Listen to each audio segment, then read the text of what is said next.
Drama serial master episode number 22 की मुकम्मल story के साथ आपकी खिदमत में हाज़िर। जनाब, आपको बताते चलें कि इस एपिसोड के अंदर अब्दुर्रहमान की पारस से शादी हो चुकी है और अब्दुर्रहमान जब निकाह हो रहा होता है तो आयमा की कुछ बातें भी याद करता है।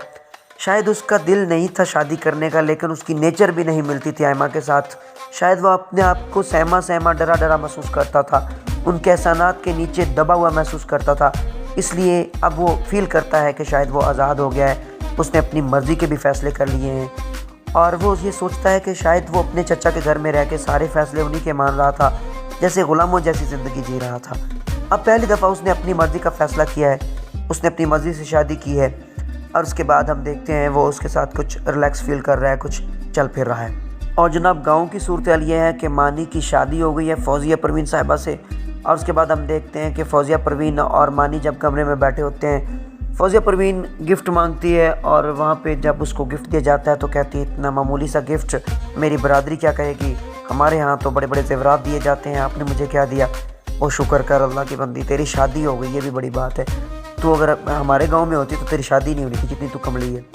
और उसके बाद हम देखते हैं जनाब कि वहाँ पर मीर साहब बैठे हुए हैं और आयमा घर वापस जा चुकी है क्योंकि आयमा की तबीयत ख़राब थी।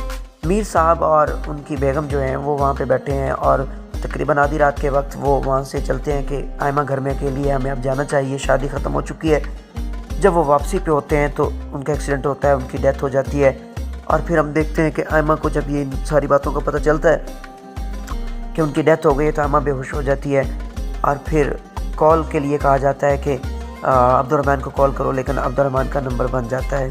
तो इस एपिसोड के अंदर हम देखते हैं मामला बहुत ज़्यादा ख़राब हो चुके हैं। आयमा जो कि बहुत ज़्यादा परेशान थी और प्रेशर में थी कि अब्दुर्रहमान ने शादी कर ली है और अब्दुर्रहमान की शादी का वो खुद से अपने ऊपर बोझ डाले हुए थे और किसी को नहीं बता रही थी। तो फाइनली उसने कॉल की थी अब्दुर्रहमान को इस एपिसोड के अंदर कि अब मैं अपने मम्मा और पापा को बताऊंगी और ये दुख बांटूंगी, लेकिन उसको ये मौका ना मिल सका क्योंकि उनकी डेथ हो चुकी है।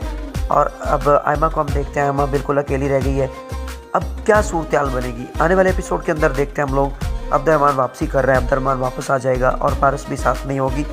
तो क्या अब्दुर्रहमान अब आयमा के साथ यहाँ पे एडजस्ट करेगा, इधर रुकेगा और उसका साथ देगा, या एक बार फिर वापस लंदन जाएगा?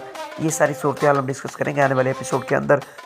चलें जी, वीडियो अच्छी लगी हो चैनल को सब्सक्राइब कर दें, साथ में लगे बेल आइकन को भी दबा दें ताकि इस तरह की मज़ीद वीडियोस आप तक पहुँचते रहें। बहुत शुक्रिया, अल्लाह हाफिज़।